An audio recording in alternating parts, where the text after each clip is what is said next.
have been serving the people. I don't know if you are picking up what I've been putting down, but I've been putting it out there for sure. I am so excited that you are here.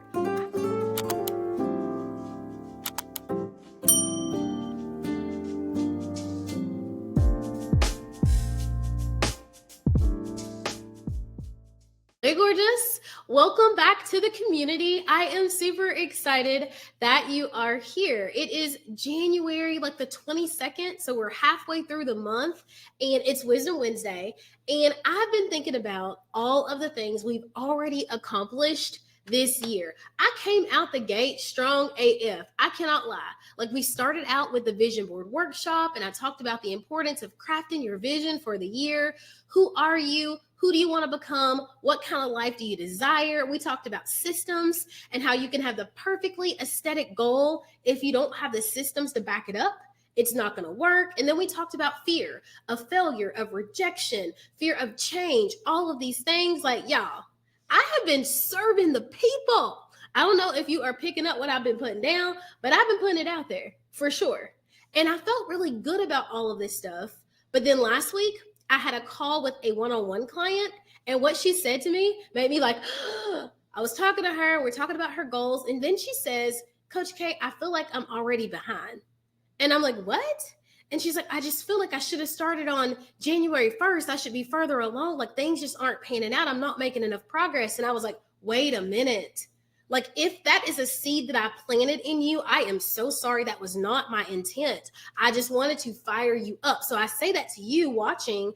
If watching me has made you feel like you are behind, you are not behind. Like, we are at the beginning of the year. Like, if the year was a cake, we are still in the preheat phase. We haven't even gone in the oven. I have tons of friends on here that are fitness coaches. So, like, shout out to Coach Antonio. If you're not doing that, like, stop now, pause me, go follow Antonio, then come back.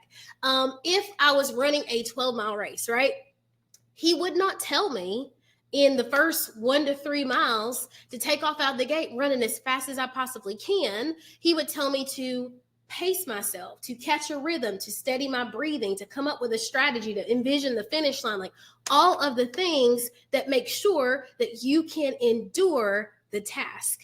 Your goals in 2025 and your vision for yourself are the same way.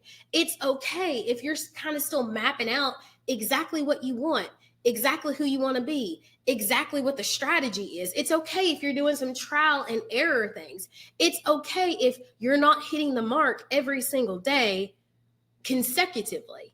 Like, this is only the beginning. So I want you to know that you're not behind and you still have time. Like, drop down below. If you needed to hear that, drop down below. I still have time. Now, there is going to come a point in the year where I start saying, let's get it. But like right now, you still have time. You're good. Okay? Cool. So now that we have that established, while you're recognizing that you still have time, let's talk about some other things that might be holding you back from stepping into your main character era. First of all, you hear main character and you're like, oh, here she go again with that. Yes, I am going to go again with that because this is my life and that is your life and you live it independently. My very first Wisdom Wednesday segment was called Caskets, Tractors, and Toilet Seats. Do you know what they all have in common? They are single seaters. Your life, the way you show up, it's a single seater. Yes, there's an impact and an influence, and lots of people can have an impact or influence on you, but you're the only person living this life.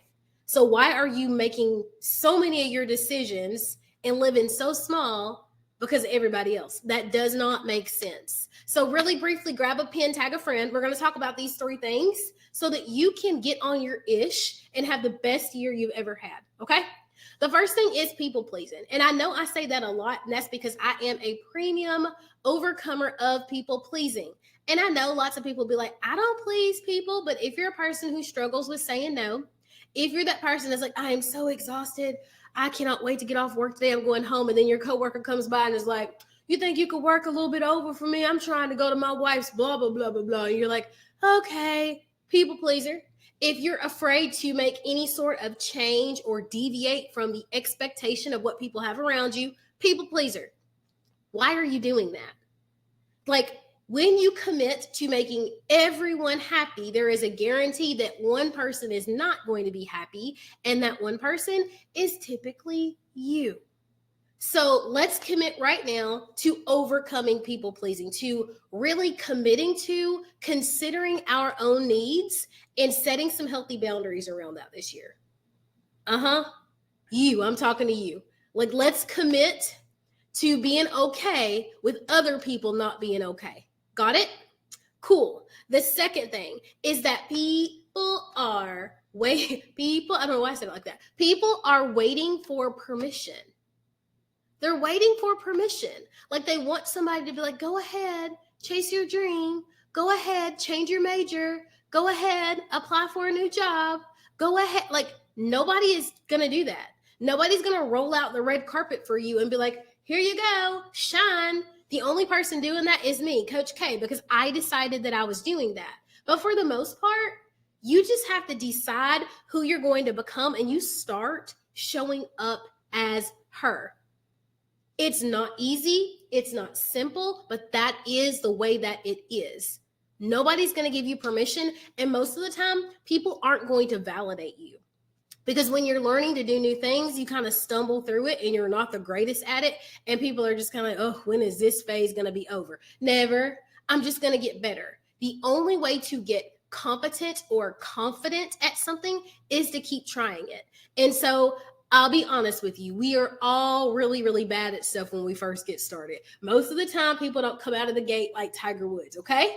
But most of the time, you're going to suck for quite some time until you get better. And then you're going to look back and be like, yo, I posted that and I thought it was cool. Yo, I turned that in and I thought it was cool. Yo, I said that. Like, that's just the way it is. Get comfortable being a little bit uncomfortable. Get comfortable with validating yourself, with choosing yourself. Got it? Cool. The third thing is that we are so committed to avoiding any risk. We talked about failure last week, right? Like, we do not want to take any risk because we're like, oh, that's a gamble. Like, I don't really like what I'm doing right now, but at least if I stay here, I know what to expect. At least if I stay in this relationship, I know how he's going to treat me. I know what she's going to say. At least if I eat at this restaurant and I eat this meal, I know I'll be full. And it's like, at what point are you going to stretch yourself a little bit?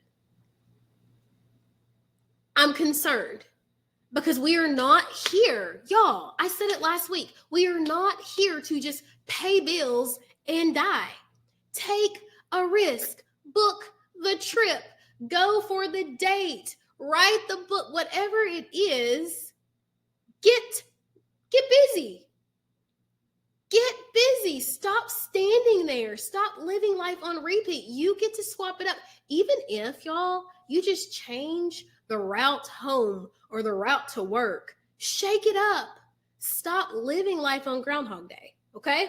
And another thing that I just came up with in this moment, I did not say in my regular post yesterday, is that lots of times we are hyper committed to this assigned role, what people expect of us, what people want us to do, what we've always done. Like, we get an assigned duty or task because we're good at it. Like, for instance, being really organized or a strategic thinker. You become the family event planner. So you have to plan the reunion, you plan Christmas, you plan Thanksgiving, you plan the meal out, you do all the shopping, you do all these things. But deep in your heart, all you really want to do is be like a graphic designer.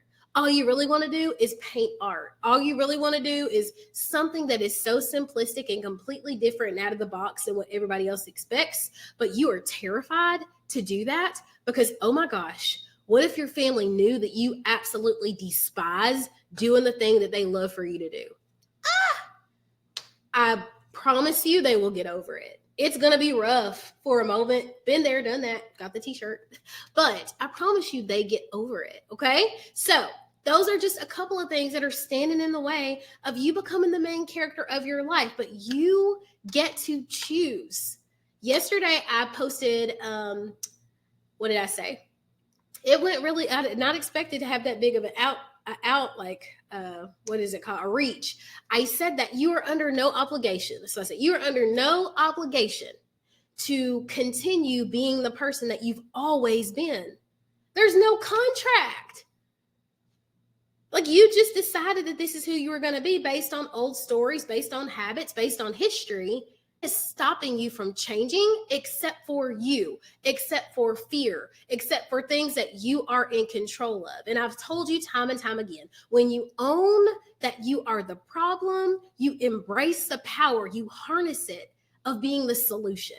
And so I am challenging you, boo. I'm challenging you to get it together and step into your main character era. Because I'm going to be over here on my side of the internet. It's main characters only. So get in here with me so we can have some fun, okay?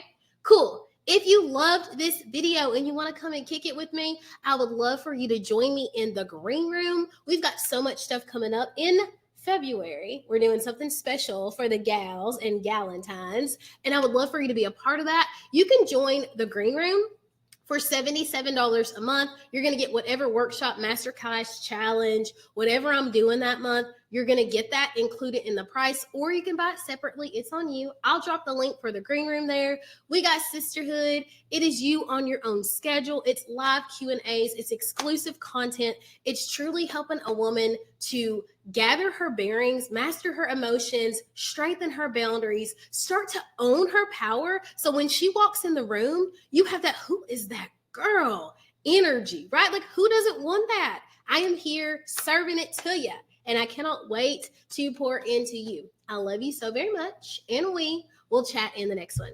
Bye, love.